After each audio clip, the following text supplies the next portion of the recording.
లోతు కుమార్తెలు చేసిన పాపము, ఆ పాపానికి లోతు గారికి ఏమైనా సంబంధం ఉందా?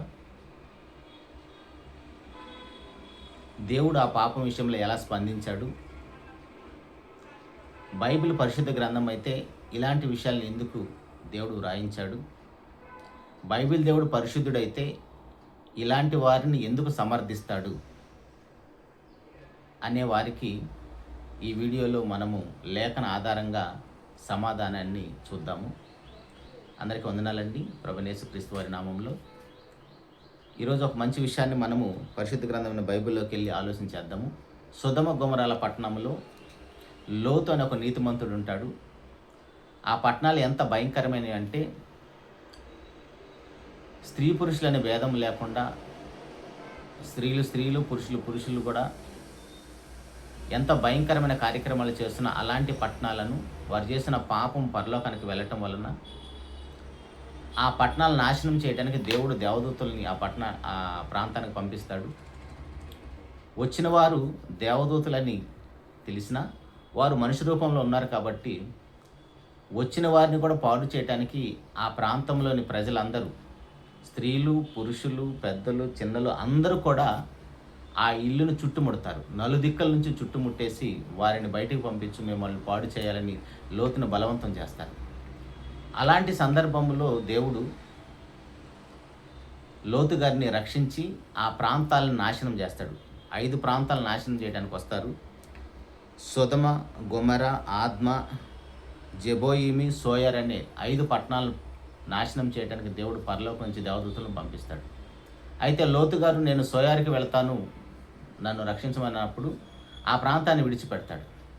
అయితే లోతు గారు సోయార్కి వెళ్ళినా కూడా అక్కడ కూడా నివాసం చేయలేక మరలా ఆ పర్వతంలోని ఒక గుహలోకి వెళ్ళిపోతారు. ఆ సందర్భాన్ని చూద్దాము. ఆదికాండము 19వ అధ్యాయము 30వ వచనములో, లోతు సోయార్లో నివసించుటకు భయపడి తన 2 కుమార్తెలతో కూడా సోయార్ నుండి పోయి ఆ పర్వతం ముందు నివసించను. అతని 2 కుమార్తెలు ఒక గుహలో నివసించిరి. అయితే ఇక్కడ లోతు గారు ఎలాంటి వాడో ఒకసారి చూద్దాం. లోతు గారు ఎలాంటి వారంటే ఆ విషయాన్ని పేతురు గారు రాసిన 2వ పత్రిక 2వ అధ్యాయము 7వ వచనంలో,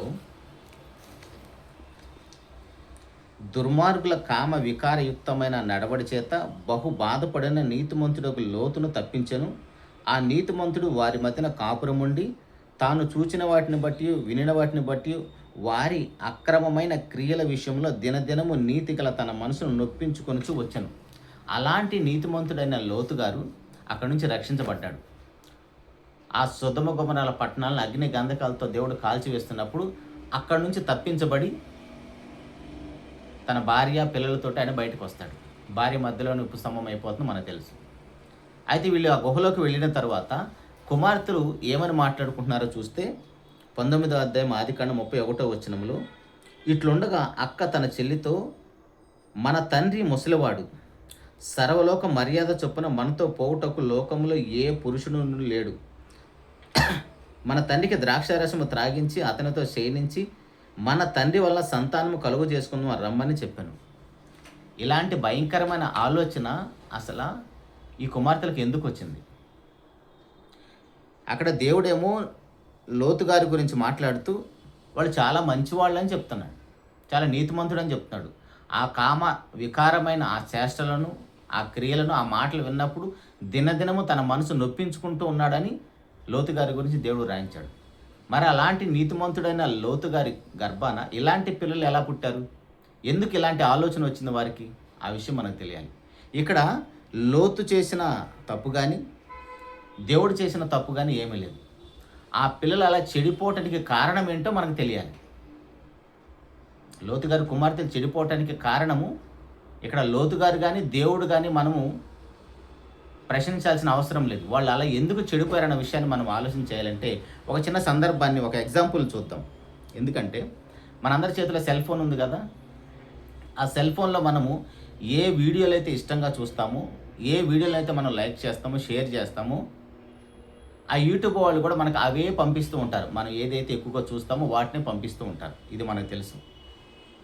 అదేవిధంగా మరొక ఎగ్జాంపుల్ చూస్తే, మనకు తెలిసిన సహోదరులు కొంతమంది జాలర్లు ఉంటారు కదా! వారు చేపలు పడుతూ ఉంటారు. వారు అదే ప్రాంతంలో నివాసం చేస్తారు. వారి వస్తువులు గానీ, వారి బట్టలు గానీ, వారి దగ్గర గానీ ఏ స్మెల్ ఒస్తది? అదే చేపల స్మెల్ ఒస్తది.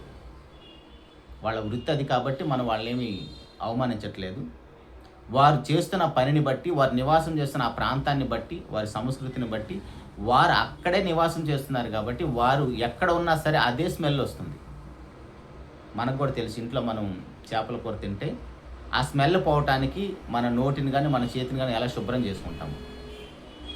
సో, ఇప్పుడు అక్కడే నివాసం చేస్తూ ఉంటారు, అక్కడే పండుకుంటారు, అక్కడే తింటూ ఉంటారు, అక్కడే బట్టలు ఉతుక్కుంటూ ఉంటారు, అక్కడే స్నానం చేస్తుంటారు, అక్కడే ఆ బట్టలు కూడా ఆరవేస్తూ ఉంటారు. ఇప్పుడు అక్కడ తోలే గాలేంటి? అదే గాలి వస్తుంది. సో, వారి దగ్గర ఎప్పుడు చూసినా సరే అదే చేపల స్మెల్ వస్తుంది.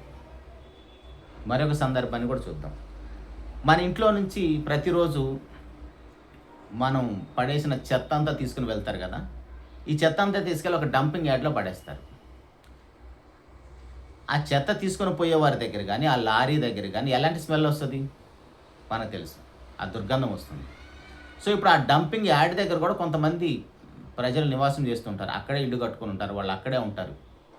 ఆ డంపింగ్ యార్డ్‌లో ఆ చెత్తంతా సెపరేట్ చేసి, వాటిలో కొన్ని వస్తున్న ఆ ప్లాస్టిక్ బాటిల్స్ గానీ, ఇనుమును గానీ అన్నీ సెపరేట్ చేసుకొని వాటిని అమ్ముకుంటూ వారి జీవనాన్ని కొనసాగిస్తూ ఉంటారు. వారు అక్కడే నివాసం చేస్తారు. ఇప్పుడు గమనించండి, వారి దగ్గర ఏ స్మెల్ వస్తది? అదే స్మెల్ వస్తది. ఆ దుర్గంధమే వస్తుంది.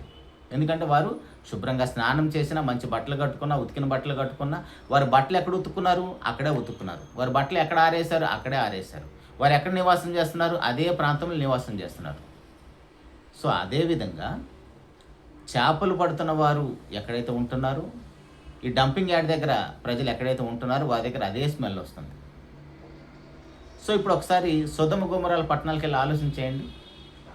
వాళ్ళు ఎలాంటి వాళ్ళంటే 19:4 చూస్తే, వారు పండుకొనక ముందు ఆ పట్టణస్థులు అనగా సొదొమ మనుషులు బాలురును, వృద్ధులను ప్రజలందరూ నలుదిక్కుల నుండి కూడి వచ్చి ఆ ఇల్లు చుట్టివేసిరి.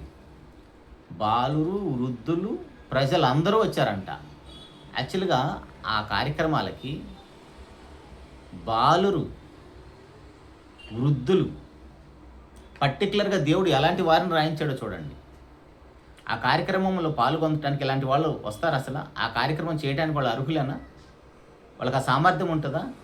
కానీ అలాంటి వారు కూడా చిన్నలు మొదలుకొని వృద్ధుల వరకు అందరూ కూడా అదే కామయుకారమైన ఆ క్రియల్లోనే ఉన్నారు. అందుకే ఎవరు కొత్తవారు కనపడితే వాళ్ళెవ్వరిని వదిలిపెట్టరు. అందుకే లోతు గారు ఇంటిని చుట్టుముట్టారు. నలుదిక్కుల నుంచి చుట్టుముట్టారు. బాలురు, వృద్ధులు, ప్రజలందరూ నలుదిక్కుల నుంచి చుట్టుముట్టి వచ్చి, ఆ మనుషుల్ని బయటికి పంపించండి, మేము వాళ్ళతో కూడాలని చెప్తున్నారు. నీతిమంతుడైన లోతు అక్కడ అన్న మాటలు మనకు తెలుసు. పురుషుని ఎరగని 2 కుమార్తెలు నాకున్నారు, మీరు వారిని తీసుకోండి, నా ఇంటికి అతిథిగా వచ్చిన వారిని విడిచిపెట్టండి అంటే వాళ్ళు ఒప్పుకారు. దొమ్మిగా ఆ ఇంటి మీదకి వెళ్తారు. అప్పుడు దేవుడు వాళ్ళందరికీ కళ్ళు కనపడకుండా చేస్తారు. వాళ్ళందరిని బయటికి తీసుకొని వెళ్ళిపోతాడు లోతు గారిని. సో, ఇక్కడ మనకి ఏం అర్థం కావాలంటే, వారి నివాసం చేస్తున్న ఆ ప్రాంతం, వారు ఎక్కడైతే సహవాసం కలిగి ఉన్నారో లోతు కుమార్తెలు చెడిపోవడానికి కారణాన్ని మనం ఆలోచన చేస్తున్నాం. లోతు కుమార్తెలు చెడిపోవడానికి కారణం ఏంటి? లోతు గారు కాదు, దేవుడు కాదు. దేవుడు ఆ విషయాన్ని రాయించాడంటే ఆయన నీతిమంతుడు, ఆయన మహాపరిశుద్ధుడు, పాపాన్ని ఆయన సహించడు, పాపాన్ని సమర్థించడు. కాబట్టి వారికి ఎలాంటి శిక్షలు వేశాడో మనకు తెలియాలి.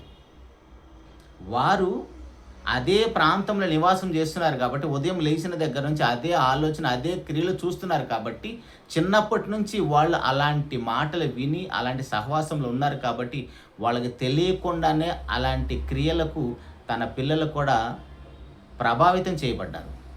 కాబట్టి అక్కడ ఉన్నది తండ్రా అన్న సంగతి కూడా గ్రహించుకోకుండా, వీళ్ళు స్త్రీలు కాబట్టి అవతల వ్యక్తి పురుషుడని మాత్రమే గుర్తించారు.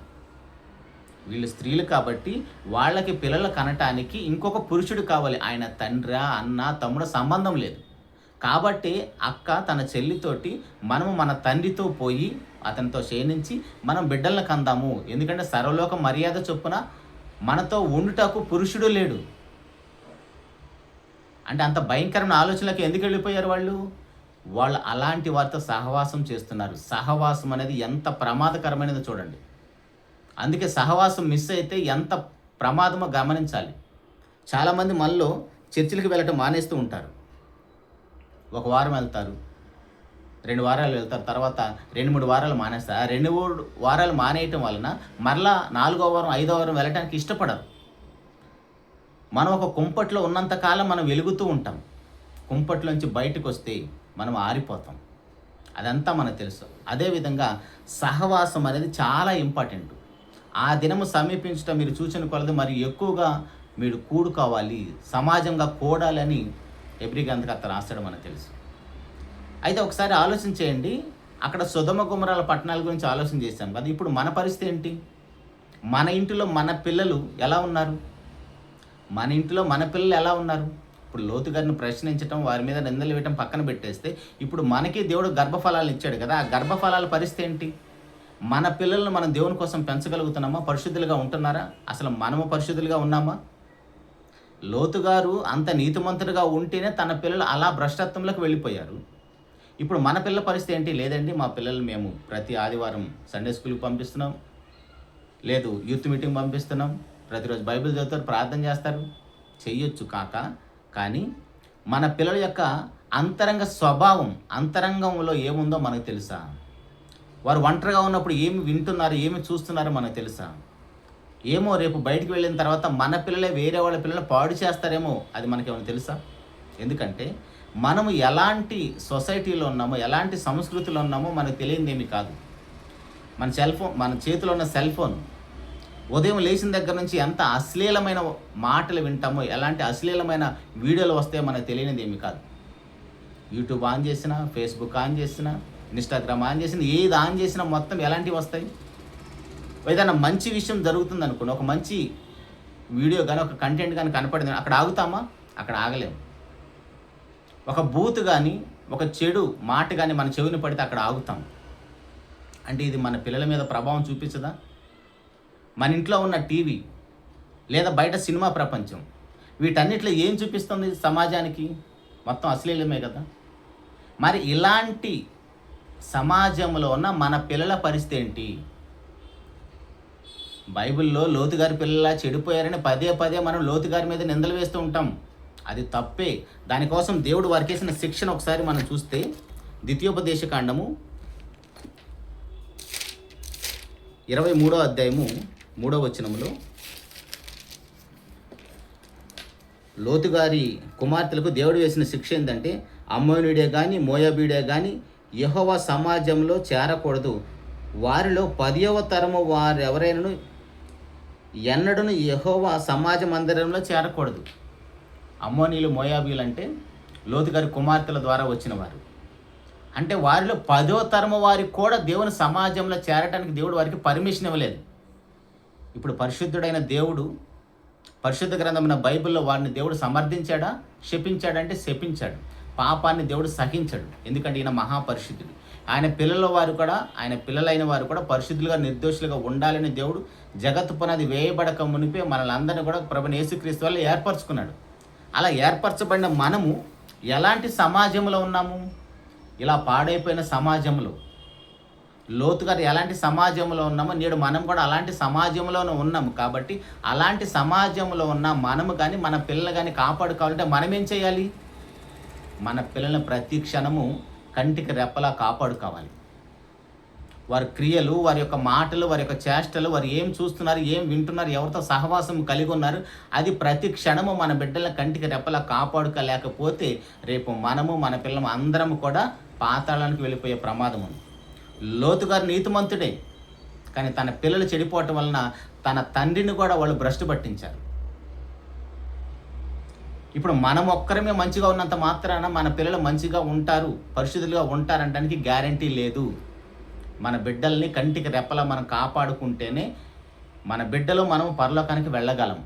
అలా వెళ్ళాలంటే ఖచ్చితంగా సహవాసాన్ని మనం ఖచ్చితంగా చెక్ చేయాలి. మన పిల్లలు ఎవరితో తిరుగుతున్నారు, మన పిల్లల యొక్క స్నేహితులు ఎలాంటి వారు, వారు స్కూల్‌కి వెళ్తున్నా, కాలేజీకి వెళ్తున్నా, సమాజంలో ఎక్కడ తిరుగుతున్నా, వారి యొక్క సహవాసం ఎలా ఉంది?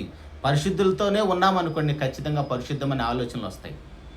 తాగుబోతులతో తిరిగితే తాగుబోతులు అవుతారు. తిరుగుబోతులతో తిరిగితే తిరుగుబోతులు, దొంగలతో తిరిగితే దొంగలుగా తయారవుతారు. ఇవన్నీ మనకు తెలుసు. తెలియనివేమి కాదు. మామూలుగా సైకాలజీలోనే ఒక మంచి మాట ఉంటది కదా! ఏదైనా ఒక విషయాన్ని 21 రోజులు ప్రాక్టీస్ చేస్తే అది అలవాటైపోతుందంట. 21 రోజులు ప్రాక్టీస్ చేస్తే ఆ విషయం అలవాటైపోతున్నప్పుడు, ఇప్పుడు మన పిల్లలు ఉదయం లెగిస్తే ఎవరితో తిరుగుతున్నారు? ఎవరితో సహవాసం చేస్తున్నారు? ఎవరితో చాటింగ్ చేస్తున్నారు? సెల్ ఫోన్‌లో ఏం చూస్తున్నారు? ఏమి వింటున్నారు? ఖచ్చితంగా గమనించాలి. గమనించకపోతే రేపు మన పిల్లలు మన చెయ్యి జారిపోయే ప్రమాదం ఉంది. అలాంటి పరిస్థితి రాకుండా ఉండాలంటే ప్రతి క్షణము మన బిడ్డలను మనం కాపాడుకోవాలి. అలాంటి కృప తండ్రి అయిన దేవుడు మనందరికి అనుగ్రహించాలని, మనము మన బిడ్డలు అందరం కలిసి పరిశుద్ధుడున్న లోకానికి వెళ్ళాలంటే మనం బ్రతికినంతకాలం పరిశుద్ధంగా బ్రతకాలి. అలా పరిశుద్ధంగా బ్రతకాలంటే పరిశుద్ధ గ్రంథాన్ని ప్రతిరోజు మనం చదవాలి, వినాలి, ధ్యానించాలి, పఠించాలి. దాని ద్వారా మన జీవితాలు మార్చుకోవాలి. ఎవరి హృదయంలో అయితే వాక్యము స్థిరంగా నివాసం చేస్తుందో, ఎవరి హృదయంలో అయితే వాక్యం ఉంటుందో వాళ్ళు పాపము చెయ్యరు. కీర్తనల గ్రంథం 119:11 ఉంటది.